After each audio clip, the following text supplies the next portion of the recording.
Hi, everyone. Thank you for being with us today.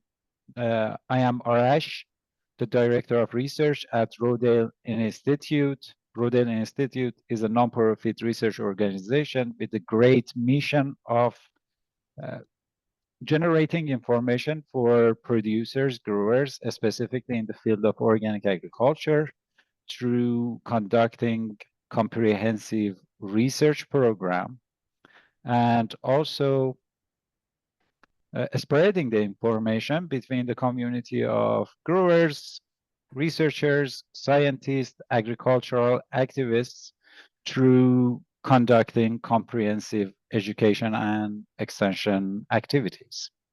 So today, in the next 1 hour, we are going to talk a lot about UV light and its application to control pests and diseases in different types of agroecosystems. I am glad to tell you today we host a great team of scientists, researchers, faculties from University of Vermont. That team led by Professor Bruce Parker, who is an entomologist at UVM, and he was my former supervisor. They are doing great job in conducting several research projects on integrated pest management in on different insects, on different plants, in different type of systems, like greenhouses and in the field. They are absolutely have a wealth of knowledge, and I'm, like you, looking forward to hear a lot more from them. So from their team, we have Richard Bamford. He calls himself a technician, a research technician, but he carries or holds a PhD in the molecular biology. And we also have Somaye Qasemzadeh, who is a postdoctoral research associate at the Entomology Research Lab at the Plant and Soil Science Department at the University of Vermont. So I'm glad that you are here. I pass it to Richard to start his presentation, and after the UVM team are done with their presentation about Thrips management with the use of UV light, then we will continue this webinar on top with talking on disease management in greenhouses. So Richard, the stage is yours. Please go ahead. Thank you. As I told the others earlier, I'm getting over a cold, and I'm really hoping that my laryngitis doesn't kick in full mode. I have various libations here to hopefully keep things in check. So today we'll talk about UVC or UVC light for thrips management. I'm Richard Bamford. I work at the Entomology Research Lab at the University of Vermont. And what I'm presenting today couldn't have been done without the help of our postdoc, Somaye Qasemzadeh, and of course, our Bruce Parker, one of our PIs and technically one of my bosses, but good guy to work for. Okay, so the title of the talk, I know it's UVC lights for thrips management, but I will say that everything that we're going to discuss today is actually with Western flower thrips. So we don't deviate that, though I think others have looked at UVC light, different types of thrips. So objectives that we want to address in the talk from a general standpoint is kind of like what is known about using ultraviolet C light as using its energy basically as a chemical-free alternative for managing pests, and also considering its applications in IPM. A more specific question that we'll develop is what energy levels of UVC light will result in little plant damage, but have a significant impact on the developmental stages of Western flower thrips. And then lastly, what are the current limitations of managing Western flower thrips with UVC? And how are these limitations going to be addressed, or how are we currently addressing them? Okay, close this.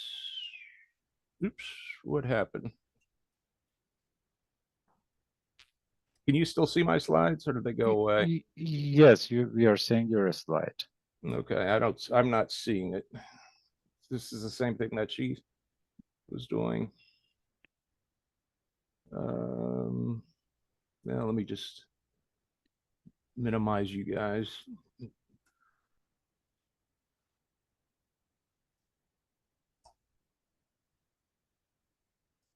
If you want, you can Okay, stop the yeah. screen share. No, we're Okay. fine. We're fine. We're fine.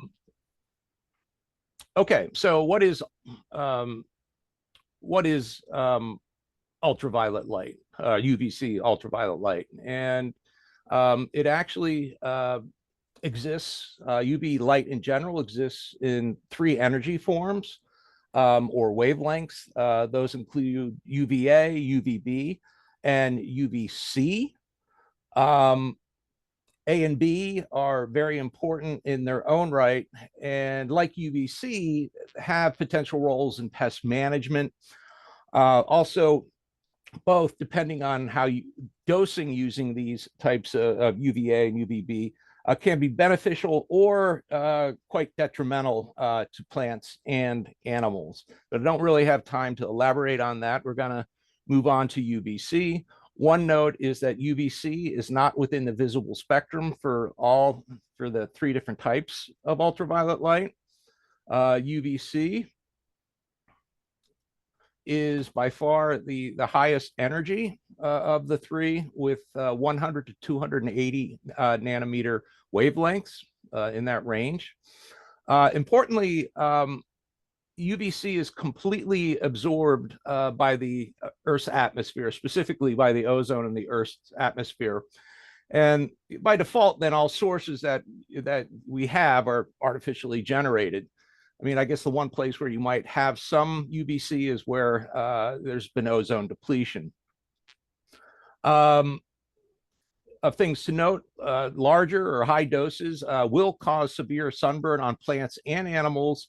And it does this by directly damaging DNA, and it cross-links adjacent cytosine and thymidine residue in DNA strands. And this can result in cell death or mutations. But the bottom line, not to be too fancy, is it's really good at damaging DNA. However, interestingly, controlled doses have some beneficial effects. It's been studied. It can stimulate plant defenses by triggering the production of protective phytochemicals. And also, it can enhance growth characteristics like branching and flowering time, which, the certain growers, of course, may be interested in using it for that. Regardless, it's been realized for more than a century that UVC is great at killing microbes, including viruses, bacteria, and fungi. And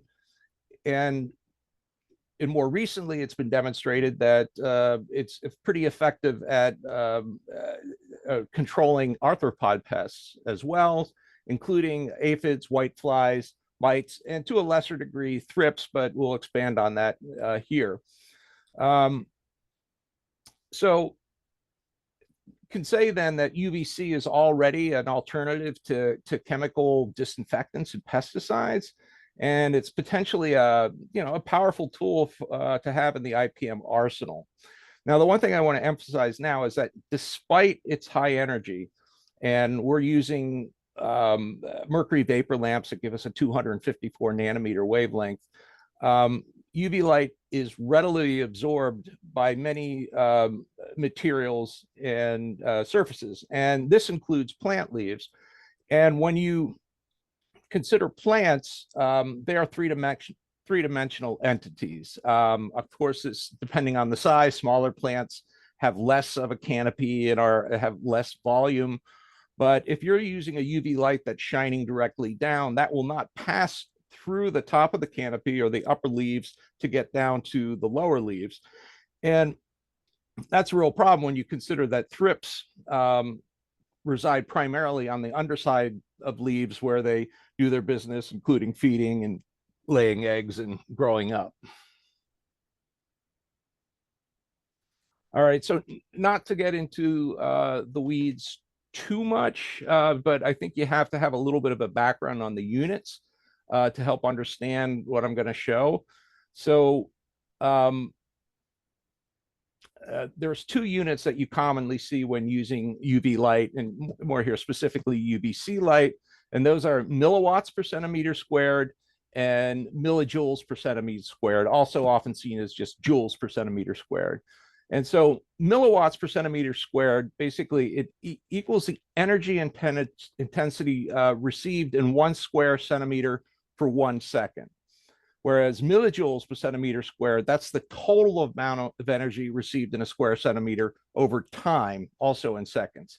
Therefore, if you multiply milliwatts by centimeter squared by seconds, that gives you millijoules per centimeter squared.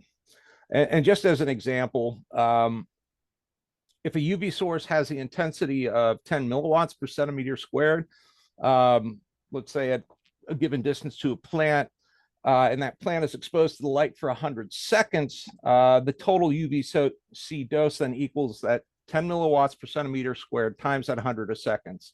And that results in 1,000 millijoules, or simply dividing by 1,000, 1 joule per centimeter squared. Okay, so I'm now going to refer to work that was done by our group and by Agrin Davari, who I think Arash may know. This was recently published, and the next several slides deal with this with both plant damage as well as the impact of UVC on thrips at different stages of development. So anyhow, her paper is here below, and if anybody, I don't know if this is going to be recorded or if anybody needs it. Anyhow, so to assess plants that have been irradiated with UVC light, we came up with a rating system in the lab. It was based on 1 through 5, with 1 being the least damage. There's also 0, which means there's been no UV radiation. So 1, the lower end of 1 actually borders on 0. All the way up to 5, which you have greater than 75% damage to the plants.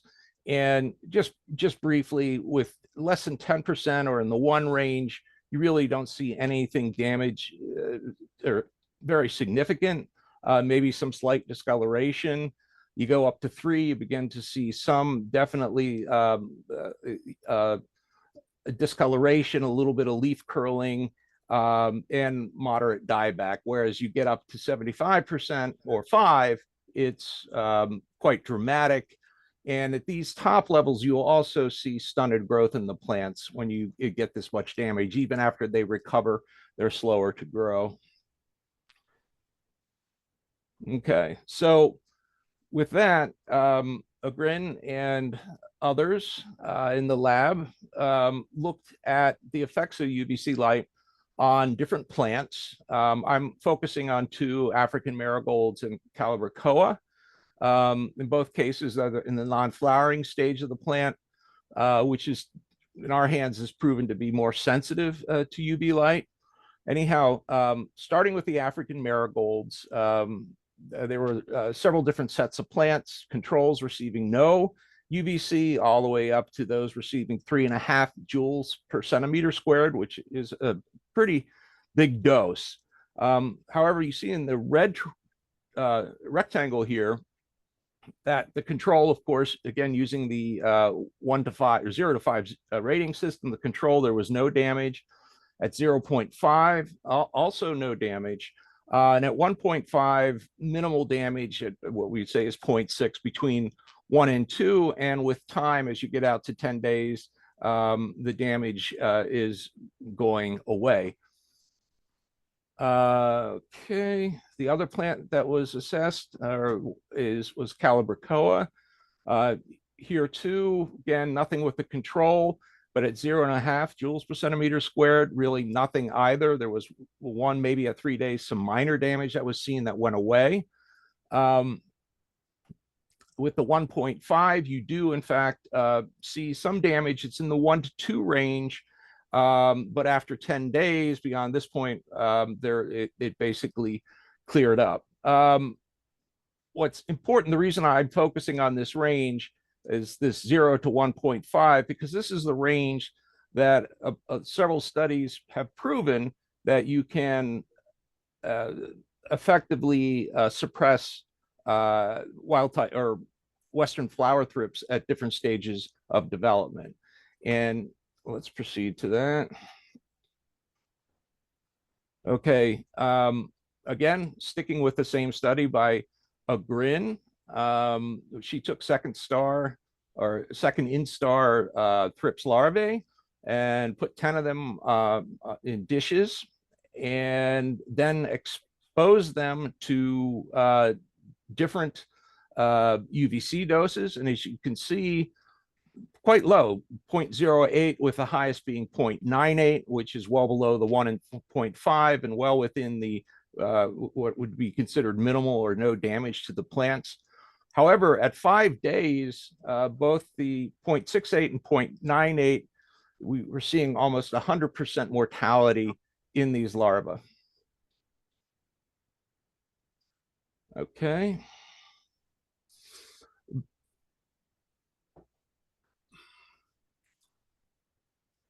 So the other thing that I'm going to show, and that was addressed, is the effect of UVC on thrips egg hatching. And in these studies, like the previous studies, they were also done in petri dishes, petri plates. So in a two-dimensional system, we'll say. Bean leaf discs were exposed to females, age-matched females, who were allowed to lay eggs for 24 hours, and then they were removed. And then the leaves, two different sets. The one set received UVC to the underside of the bean leaf, and the other to the top side of the bean leaf. But however, both received the same amounts of energy.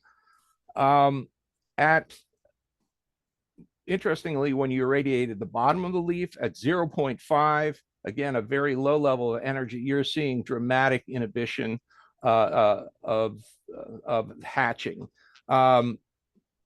Even with the when the top side of the leaves were irradiated, this too is significant, but not nearly as dramatic, suggesting here too that it's ideal to try to get the light to the underside of the leaves.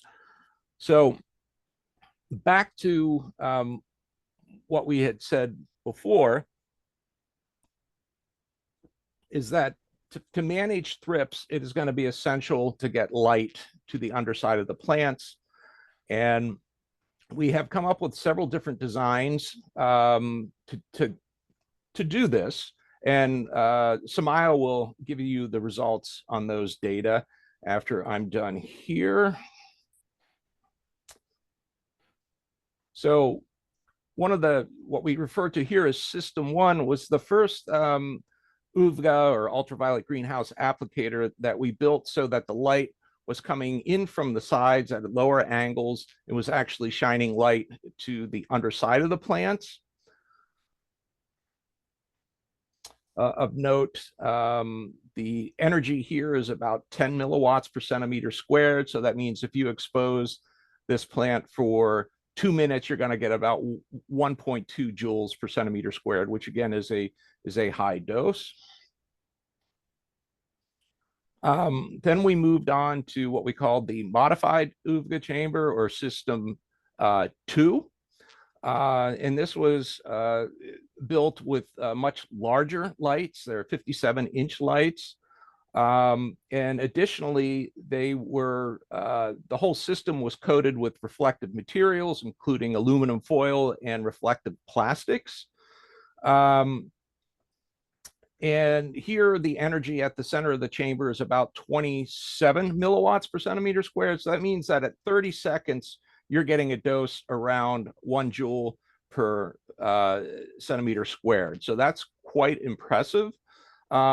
we feel that this particular design lends itself to automation, perhaps like on a conveyor belt type system that will allow us to send smaller plants and plugs through to be irradiated prior to actually going into a greenhouse.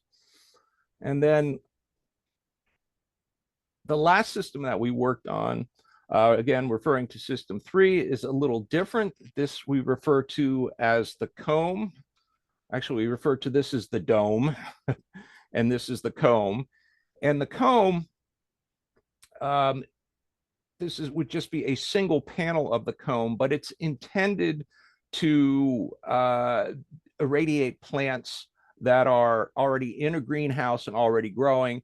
And if mechanized, it would have the capacity in its comb-like form to move down the rows and irradiate plants on all sides, again, with emphasis of getting the light under the plant and as well as to the top. So nice uniform radiation. And lastly, this is sort of the visual design. Let me back up. So this was actually constructed by UVM's Instrumentation and Model Facility, IMF. And then they also provided us with this CAD drawing, just giving you an idea now where you would have multiple UV panels or comb-like that would move up and down a row and irradiate plants, again, that are already situated in a greenhouse. So I think with that, I'm way over my time. Any questions, or do you want to take questions after we're done? Thank you, Richard. I believe it's better to leave the question for the time that Somaya is also done with the presentation. Okay. Thanks a lot. Yes.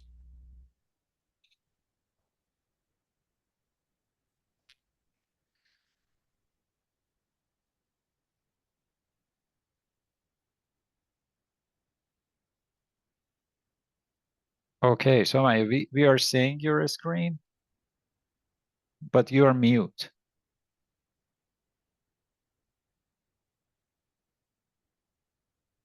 We cannot hear you.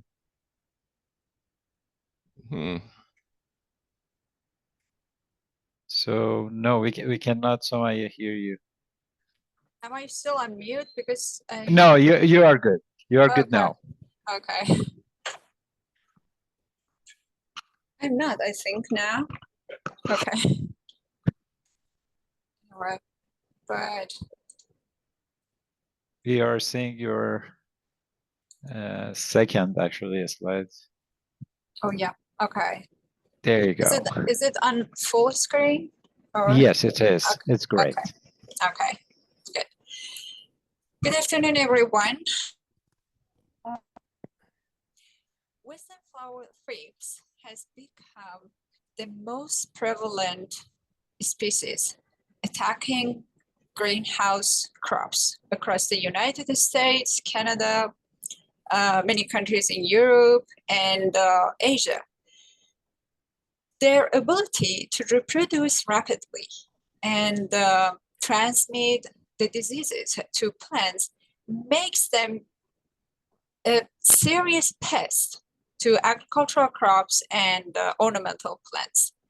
I'm Somaya, and I will talk about Western flower thrips management by UVC and its susceptibility to the treatment.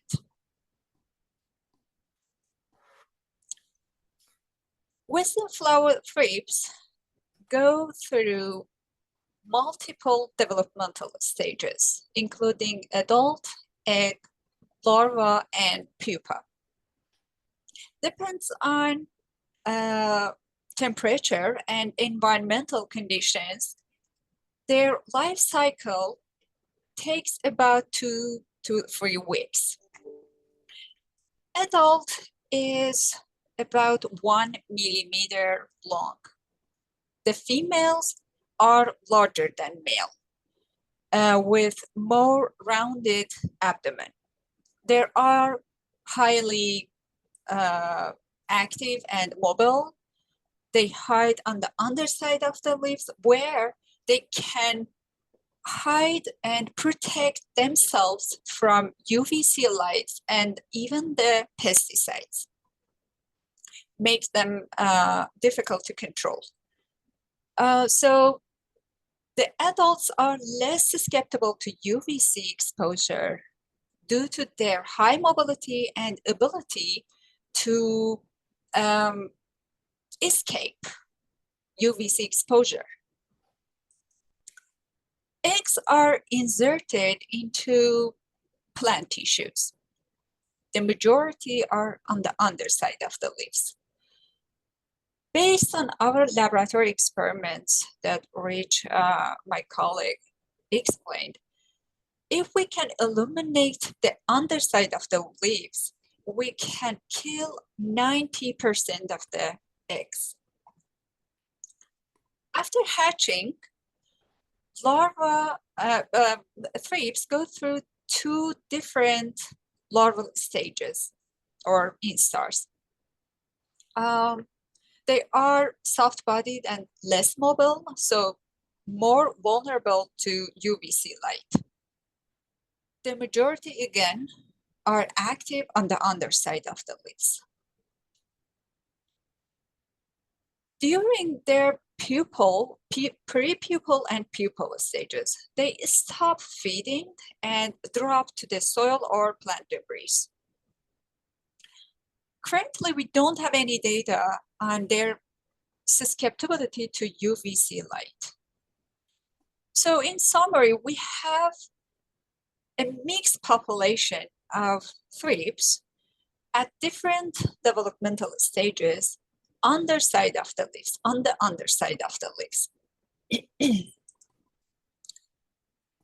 Western flower thrips cause significant damage to plants during their adult and larval stages by sucking the content of plant cells in leaves, flowers, and fruits. Leaves behind silvery patches and dark fecal spots. They also transmit harmful viruses to plants. They feed on almost any flowering plants, including vegetables and ornamental plants. Although UVC does not kill all the adults, under greenhouse conditions, we observed a significant reduction in their fecundity. What is fecundity? Fecundity refers to their capacity to reproduce offsprings. In other words, their potential reproductive ability, regardless whether they are able to survive and reach the adulthood. As shown in these three figures or graphs, UVC exposed adults laid significantly fewer eggs when compared to the adults not exposed to UVC. The green bars indicate the offspring resulting from the adults not exposed to UVC or control groups. We are referring to the number of larvae to illustrate our result because they can represent the number of eggs laid. Each graph represent different trials we have done with the three applicators we have developed by now in greenhouse. The reduction in fecundity means even the adults that survive contribute less to the next generation. By eradicating the eggs and larvae that are more susceptible to UVC, we can have a cascading effect on thrips population. However, there is a key challenges here. We need to deliver the UVC light precisely where the thrips are active and lay eggs, which is the underside of the leaves. By developing the effective applicator, we can control the population growth, but it's critical part of our ongoing research. In summary, although not all the adults are killed by UVC, exposure can significantly reduce their ability to reproduce. Limiting the number of eggs laid, slowing the population growth over time. UVC is particularly effective at killing eggs and larvae. Reducing these early life stages of thrips prevents infestation from building up and spread across the crops. The next step is improving the design of our UVC applicators to target the underside of the leaves, to increase the UVC efficacy and its impact as pest management tools. Thank you.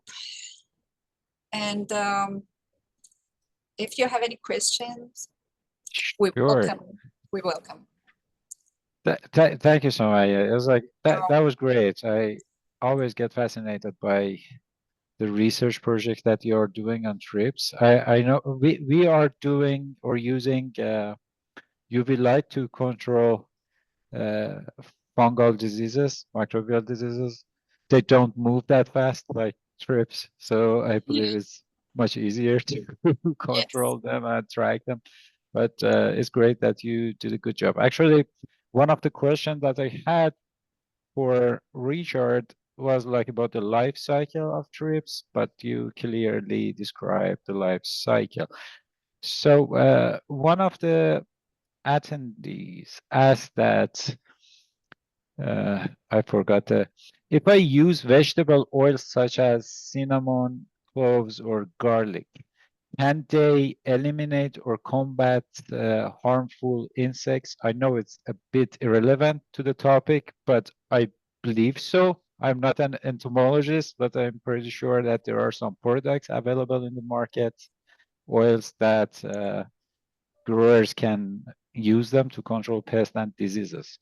Do you have any ideas or comments on that? If they mean using the like essential oils of some plants, yeah, it's been confirmed that some essential oils of plants or even extraction from the plants can control the pests. However, it should be, considered that if they are using the biological control agents at the same time, perhaps the essential oils can affect the biological control agents as well. So it should be carefully used to control the pests. Raj, let me make one quick comment. I think that your inquirer there with the questions needs to consider that we're dealing with a total IPM approach to management. And even with the ultraviolet treatments, they are considered, or we consider them, just as one part of a total IPM system. Just like a repellent or attractant by itself will not completely control a greenhouse pest, but it could be a part of an IPM system. Great point, Bruce. Yeah, absolutely. So another person asked, can this thrips management technique be used for any crop infested with thrips?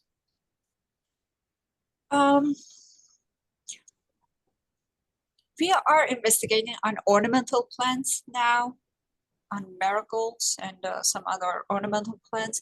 But we believe if we can control, because marigolds has like a large canopy. So if we can control thrips on marigold, we can say that it will work on other plants, vegetables or ornamental plants. All the plants can be used. Can I ask, why did you select ornamentals and marigolds for your trial? Yeah, so it was actually depends on our greenhouse conditions. It was easier to work on ornamental plants. That was the reason, the main reason, but it's not the only reason actually. Just the situation in our greenhouse and equipment we have, the facilities we have. From a realistic standpoint, Samaya, our funding for the last 7 years has been involved with the use of UVC on ornamentals, but we are hoping to expand in cooperation with Rodale into vegetable crops also. Yes. Great. We are looking forward to it, Bruce. And Richard, I realized that you were saying something, but you were muted. You are still mute. All right. Sorry. What I was going to say is that some plants are quite sensitive to UVC light, much more so than others. So some may be below the threshold that you could injure thrips or really slow them down. But I think that's more the exception than the rule. Mm-hmm. Good. Thanks. So the last question around this topic will be, then we go to the next presentation.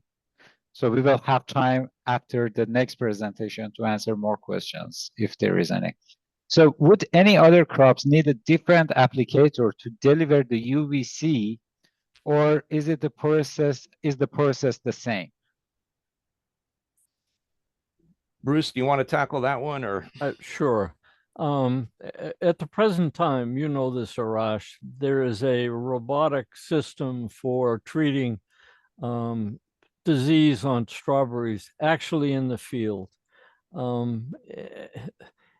It's hard to say if our applicator, we have two types of applicators right now that we're pushing. One is basically the dome system, which would be useful for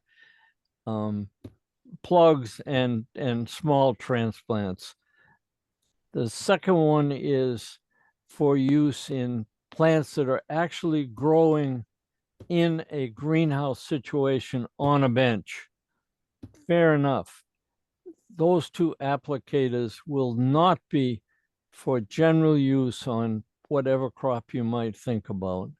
It's going to be pretty specific, but the basic information relevant to the effectiveness of UVC light is critical, and that's what we're doing now. And we have found that one of the major problems we are faced with right now is to come up with an effective applicator to get the energy to the undersides of the leaves where the insect is existing.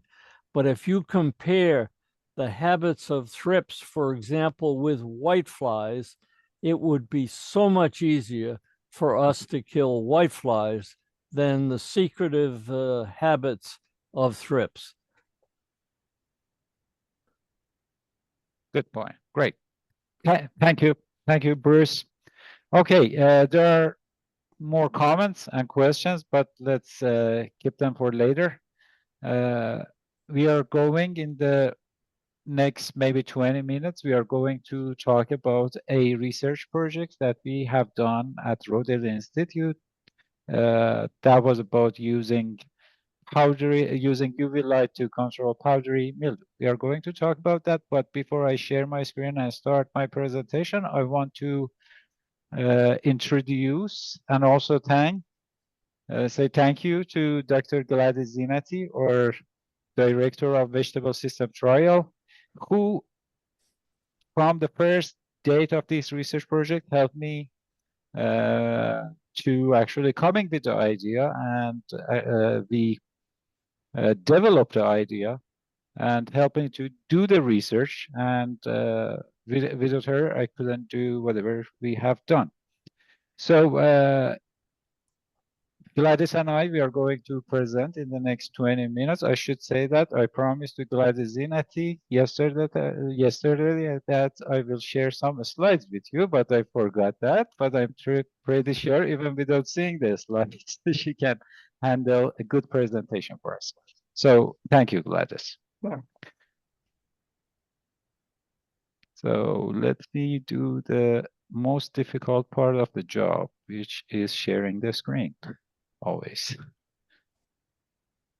I assume you see something. Full screen? Yes. Two of them. Yes. Okay, great. So the presentation that we have today to talk about is titled Application of Ultraviolet Light and Milestop to Restrict Powdery Mildew Infestation in Organic Vegetable Grain Houses. It's like, I want to make sure that, I think you were mute, Gladys. Can you see the full slide or? Yes, now it is. Great. Okay, that's awesome. Yeah. So, you know that powdery mildew is a pest, it's everywhere, it's the white stuff on the leaves, you can see it, and it's like it can cause a huge impact on the plants. But before I start my presentation and talking about that, I want to, I know Richard talked about that, I want to remind you again, because it is important, that when we are talking about light, we talk about quality and quantity of the light. Quantity of the light is the amount of energy that you receive, or photons that you receive per square meter per second. It has different units, as Richard mentioned. So quality of the light, when we say quality of a light, we are talking about the wavelengths. So when we have a wavelength shorter than 400 nanometer and maybe longer than 190, we are talking about the range of, or a spectrum of, ultraviolet light. So we have different type of violet light, or UV light, UVA, UVB, and UVC. Richard perfectly mentioned different functions of each one. The thing that I want to say is like UVC has a germicidal effect. It can kill the spores of microbes or fungi. UVB is like working in a different way. UVC is the strongest one compared to other. It has the shortest wavelength. UVB is working differently, using or exposing the plants with the UVB light is like vaccinating the plants. Is like it promotes the hormones, secondary metabolites in the plants, and at the end, it gives a good resistance to the pathogens, to the plant. So because of that, and because of the economic impact of powdery mildew, we decided to do a research to see how we can control powdery mildew on the plants by the use of UVC light and UVB light. We wanted to test both of them, why not? So, and we decided to do that on lettuce plants because of two reasons. Doing research on lettuce, because of the short life cycle and the shape of canopy that it has, is very easy, is much easier than many other plants. So we could harvest or collect more accurate data. So another reason is like we eat lettuce almost every day. It has a good market. It has a huge economic impact. So if we are able to manage a disease on lettuce, technically we will have a good impact at the end as an outcome of this research. So for doing that research, the first thing that we needed to know is like, okay, we want to control powdery mildew, but how much energy or light intensity we need to control powdery mildew, to impact powdery mildew spores by UVC light. We didn't have the numbers.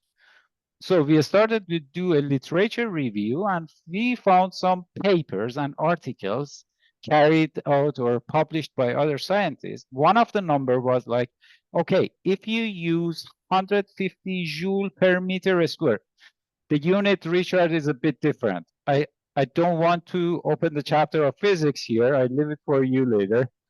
So, but they said that if you use that intensity of the light for 5 seconds, you can restrict the germination of powdery mildew spores up to 90%. That was great. We said, okay, we found the base number, we target that. Then the second question came up is like, based on the lamp that American Ultraviolet Company provided for us, do we get that amount of energy from the UVC lamp that we have or no? So for answering that question, we borrowed a light meter or UVC detector. So based on having the sensors at different distances from the source of light, the lamp, we developed this model. It looks complicated, but don't care about it. Just listen to me. If you keep the canopy, the plant, at the distance of 2 inches to 4 inches from the lamp, you get 150 joule per meter square per second energy. That was the thing that we were looking for. So we answered that question and we found that. We said, okay, we're going ahead, we do the test, and whatever we expose to UVC light, we keep the distance like 4 inches, 2 to 4 inches from the UVC lamp. So in this research, we use UVC and UV light in general as a prevention method. Why I call it prevention, I'm telling you why. I had a conversation with the growers. They said that many times, the infestation of powdery mildew on lettuce get started in the germination room, where we have the seedlings. They said that initially, specifically if you have a magnifier or a lens, you will see the white stuff, white powdery mildew, start to grow on the seedlings. When the plants are that young, they are more susceptible to microbial disease. Then when you transfer the plants into the main growing area for transplantation, the powdery mildew infestation gets worse and worse day by day. So we said that, how about this? We come up with a plan to expose the seedlings before transplanting to impact the powdery mildew that initiated on the seedlings before we transfer them to the growing season, to the growing chamber or greenhouse. We said, let's do that. We can maybe control powdery mildew or at least reduce the infestation level by that. And let's use UVB light to vaccinate the plant, to boost the metabolites in the plant. Let's see how it works. That was a research. We didn't have an answer for it, but we tested. That was the whole purpose of doing research. So we use UV light as a controlling method, as a prevention method, we call it. Then we said, how about inside the greenhouse over the growing season? We needed to have some sort of treatments for that. we added another layer of treatment to the trial, which was application of Milestop. Milestop is an OMRI listed fungicide. That means you are able to use that in organic agroecosystems. If you have a certification, you want to keep your certification, you have to make sure that whatever you use as a fungicide or fertilizer or whatever is OMRI certified, OMRI listed product. So Milestop is for those that they need more technical information, is a salt, is potassium bicarbonate that we solve it in the water and we spray the plants with it. So we added that as a layer of treatment. We had UVC light, we have UVB light, we had Milestop in the trial. We had different combination of those. We had UVC light only, UVCV plus Milestop, and we tested those. And now is the time to, let me tell you, another thing. For doing the trial, we planted the seeds, okay? Then for making sure that we have spores of powdery mildew on the plants, we infested our seedlings artificially. That was a process, I should call it, that was such a pain. So that was complicated to make a culture of pathogen, then put the spores of powdery mildew on the plants. Whenever, I usually tell people, whenever you don't need them, the powdery mildew, they are there. They're impacting your crop. When you need them for a purpose, for example, doing a trial, then growers, managers start to do the best job and they eliminate them. So over the time that I wanted to do research, we couldn't find them. And also for the sake of conducting a precision trial, we did a infestation artificially. Then we planted the seedlings into the main growing chamber, and the whole trial we replicated 3 times in different greenhouses. So let's talk about the result now. Similar to the way that Bruce, Richard, and Somaya scored the infestation or damaged plant, we did the similar thing. We wanted to measure the infestation level of powdery mildew. So we scored the plants. When we see 100% of the leaves are covered by powdery mildew, we scored that 5. Okay, is like the most damaged plant. And when we didn't see any powdery mildew on the plants, we scored that 0. So that was a range between 0 to 5. The result of our research showed that the infestation level was much, much higher, 3 times higher in the place that we didn't use Milestop, UVB, or UVC. That was great. Higher infestation level means lower yield, because it's a pathogen, damage the plant. In the case of lettuce, more infestation, that means less marketability. Who goes and buy the product that has or is covered by powdery mildew? When you have less powdery mildew, that means your product is more marketable at the same time. Other than the infestation level, we look at the yield. We have 2 different types of yield. We had total yield, that's including the weight of leaves, green leaves, plus the weight of root. And also we had harvestable or marketable yield. In the case of lettuce, is just the weight of leaves. Okay. Those bars that they are marked by the yellow arrow, it shows the control, the place that we didn't use UVC, we didn't use UVB, we didn't use Milestop. Between all the plots and treatments that we had, we saw the lowest yield in the control. It showed that our treatment worked. UVC, UVB, they worked. Those blue bars, they are showing the place that we used Milestop. In almost all of them, wherever we had Milestop, we observed higher yield. Okay. But the most important thing is when we had UVC light application integrated with application of Milestop, That means integration of prevention method and meal stop as a treatment in the greenhouse. When we had that one in the greenhouse, we observed 45% higher yield of lettuce. Isn't it great? And we replicate the thing that I'm talking about. Is like we replicated 3 times.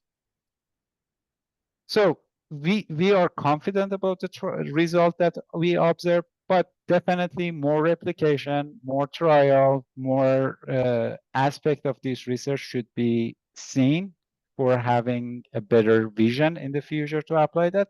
And I believe Bruce or Richard mentioned that. It's like I'm confident that our treatment works, but it's not a Star Wars movie. Based on this result, don't take your UV light, take it to the greenhouse and start exposing your plants with the UVC light. They are dangerous, they can be harmful. So just wait until the safety protocol is there, the applicator are there, then will be the time for using these techniques to manage your greenhouses. Okay. Next here is like, other than looking at the infestation level and yield, we look at the effect of our treatment on the nutritional quality. What that means, Gladys Inati is here and she's going to talk about that with you. Gladys, take your stage. Thank you, Arash, and thank you all for joining us on this webinar.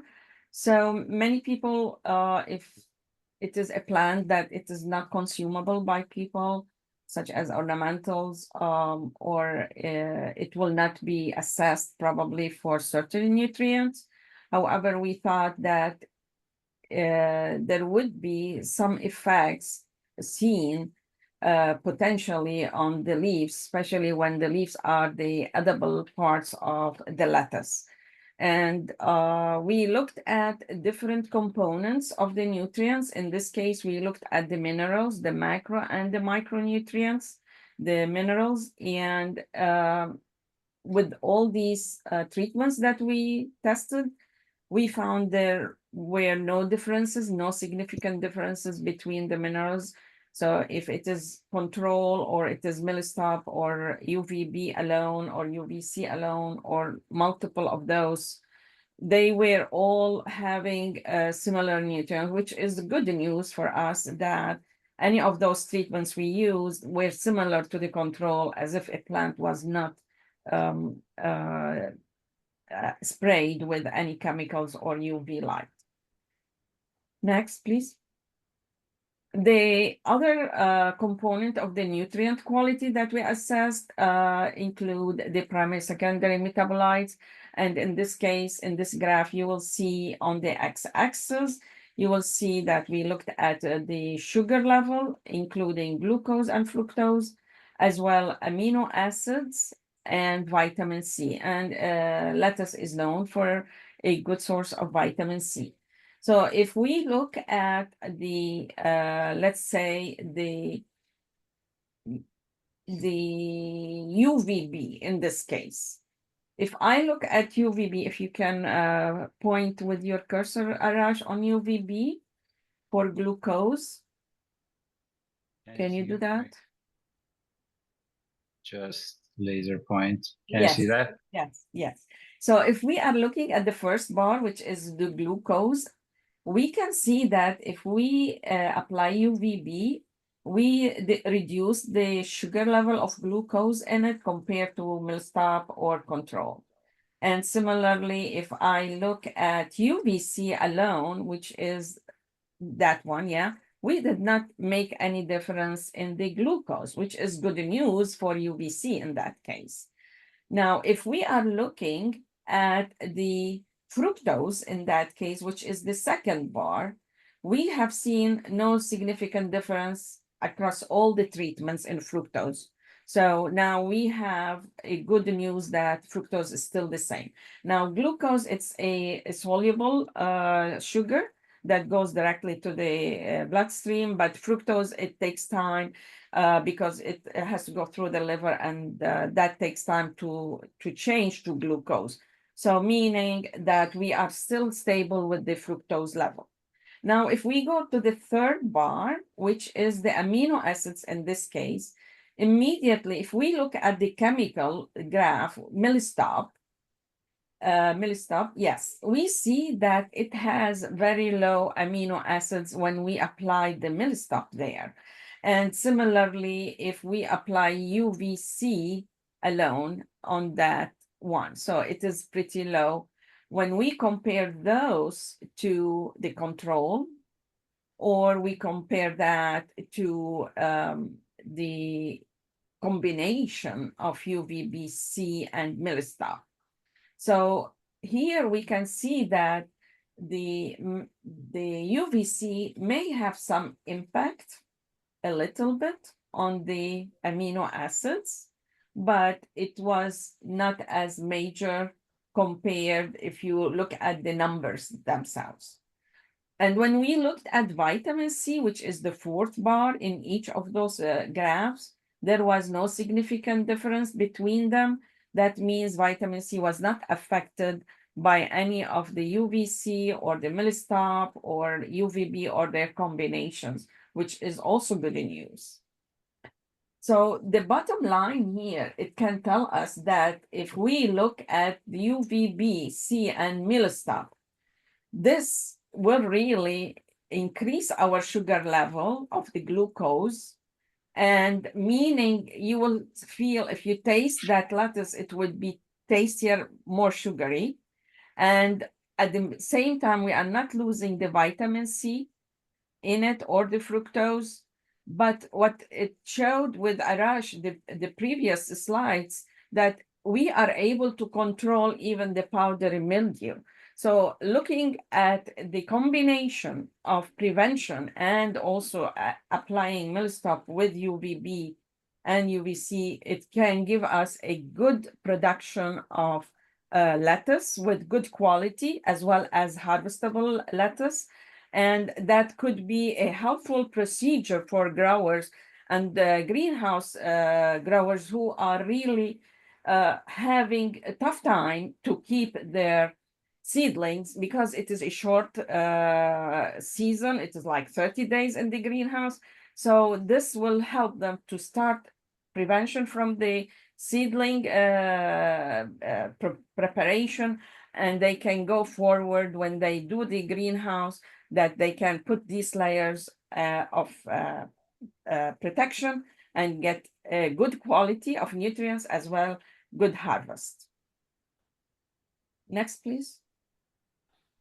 And so, as Arash mentioned, and other colleagues on this presentation, there are limitations to using some of those UV light, especially C. It should be very short. It should be protected when you are using it. And we are just starting to see if, in addition to pest control as insects, could we use it for powdery mildew? And the sky is the limit to see whether such procedures and technologies could be helpful on other crops and on other pests as well. And forward, please. And we are thanking Pocono's Organic Center for providing the space, and especially Northeast Sustainable Agriculture for providing us with a good grant to run this experiment 3 times. And I will leave the rest for Arash to continue on this. Thank you. Thank you, Gladys. That was great. By knowing that that was your first or maybe second time that you saw this, you did a great job. So yes, and I want to say that the result of this research, we have just submitted the peer-reviewed publication into a journal, and we hope that very soon you will have access to the result through that journal, for sure. And I want to say thanks to our technicians, the team of scientists. There's like there are a lot, specifically Romans and Dinesh that they help us to run this project. So yeah, that's very much it. And another thing that's Gladys, I think it's important to know is like it just justify that we need to do more and more research on that. When we look at the concentration of primary metabolites, specifically sugar, is like it seems like the relative ratio of those metabolites can be changed. Specifically, we had in the control, we had glucose more than fructose, or fructose more than glucose. But in other treated plants, we had like reverse situation, relative ratio. We had more glucose compared to fructose. And in a plant like lettuce or other plants, we have like 100,000 metabolites that investigate the function of each one, changes in metabolites, the ratio of them can be a good topic for the future to investigate more. So to add to this, Arash and others, strawberries, they have strawberry growers, they have been dealing with the botrytis on strawberries. And I think if we would be looking further into this, I would like to see in the future a collaborative work where we can look if botrytis can be also be suppressed or reduce the invasion or the effect or the damage on the strawberry, because also strawberry, it's like 1 or 2 or 3 picks and that's it for the season. And it has been a major problem. And also we can use it on herbs if there is downy mildew or something like that, especially basil. And so, as I said, the sky is limited, is the limit, that we have so many diseases, so many pests, and probably we can look into different areas of how to use the technologies and how we can prevent losses and wastes and improve economic production and economic advancements for growers and consumers to get something tasty, not really like a cardboard taste or something. Because if you are increasing some of the sugars in, let's say, strawberries or something, it will be more attractive to the people. That's absolutely correct. So I don't see too many questions. One of the questions I believe is for me is like they ask about milestop. Milestop is a fungicide that we are allowed to use that in organic agroecosystems. So yeah, that's it. Bruce, Richard, Somaya, any comments, any questions? I'm It good. was Thank you. Very good. Thank you. Yeah, thank you. Thank you. Everyone. Yep, perfect. I think that's it. And thanks again for everything. Thanks to the people that attended, and thanks to the UVM team for the great presentation. Also, Gladys Zinati for Yes. entertaining us with the crop nutritional quality. So Thank you. have a wonderful day, everyone. All right. We'll stay in touch. All right. Bye-bye. Bye. Bye.